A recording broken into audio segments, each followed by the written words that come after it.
Hi, my name's Abigail Bennett, and this is my week 7 discussion.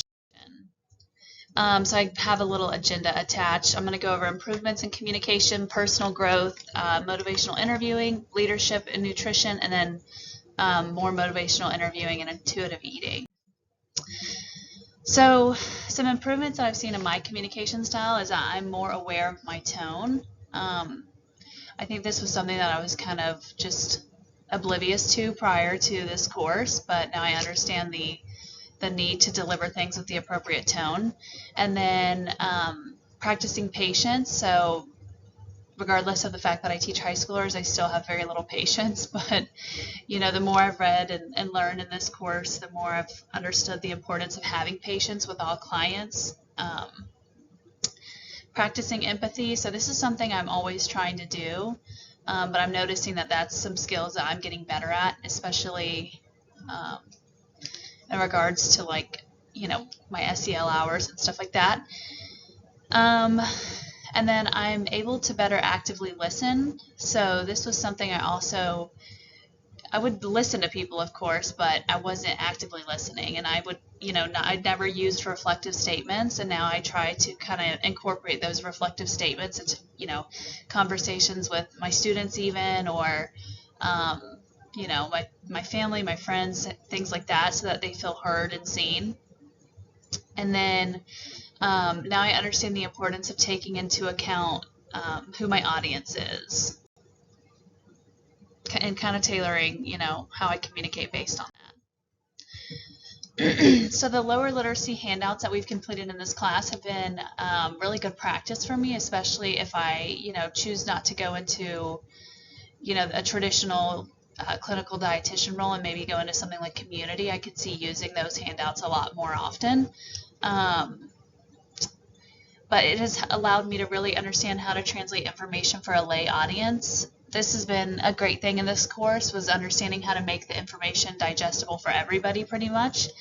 Understanding cultural competence when creating these, so keeping in mind that, you might be handing these handouts to a variety of people, so you really have to make them inclusive of, all different groups and communities and cultures, and then being non-judgmental. So also with a lot of these handouts, they would be catered towards sometimes minority groups or underserved populations. So making sure that the verbiage you use and the suggestions you make are non-judgmental was really a good thing to learn now.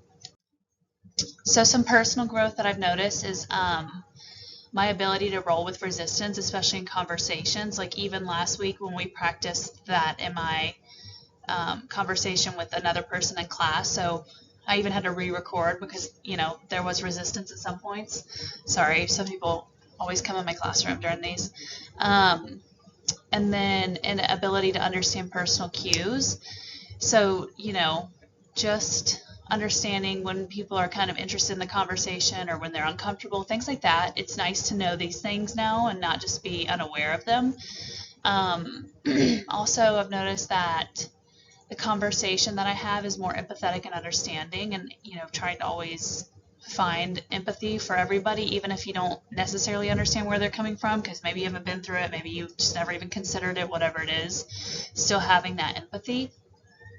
And then comfortability with interviewing clients and making the conversation more than a simple interview, making a real connection. I think back to my SEL hours prior to this class, especially clinical, when I would, go and see the patients. It was kind of this summer, and I think the last course, but I couldn't make good conversation and build a connection because I was so nervous and everything was so new.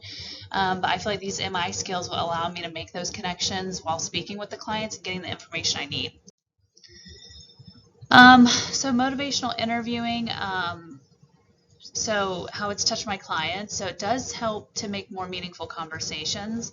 I can connect more easily with them as well because I'm able to uncover those emotional factors that contribute to, nutrition, health, weight loss, all those things. And then within my daily life, it has allowed me to foster more meaningful connections. Again, the reflective statements, open-ended questions, all these things, active listening has allowed me to just be a better conversationalist when I'm speaking with people. and then that, in turn helps all my relationships. And then it also helps the others in my life to feel heard and validated, which everybody needs. So, and then how this impacts my ability to be a leader in nutrition education. It helps me to better problem solve. I think the MI skill set allows you to really get deeper in conversation with people. And then it helps me to develop relationships both professionally and personally, which you need. Helps to show people that you believe in them as well. And it also does help leaders to understand the staff's issues and to guide a conversation towards change. That's, again, if I was in like a leadership role in nutrition.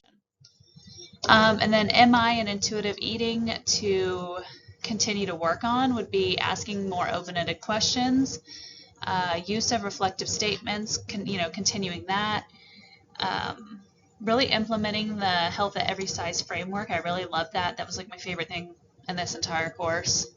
Encouraging patients to listen to those hunger and fullness cues. Again, these are falling below are the concepts of the health at every size framework.